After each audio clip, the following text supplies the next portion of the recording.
kung ang nabili niyong lupa ay galing sa isang land reform beneficiary sa ilalim ng Comprehensive Agrarian Reform Law, ay kailangan muna kayong makahingi ng DAR clearance, no? Kung ayos ba ang pagbenta nito. Kasi meron pong 10 years holding period na pinagbabawal ang pagbenta ng lupa sa ilalim ng Agrarian Reform Law.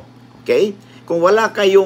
Kung may paglabag dito, ay maaaring wala pong validity ang ginawang bilihan, no, sa inyo, at maaari itong mabalik sa may-ari, being null and void, or maaring i-cancel ito ng Department of Agrarian Reform for violation of the Land Reform Law. Okay? Makipag-ugnayan kayo sa DAR upang alamin ito at saka ma-clarify ninyo kung ano bang sinasabi ng relocation sa inyong titulo.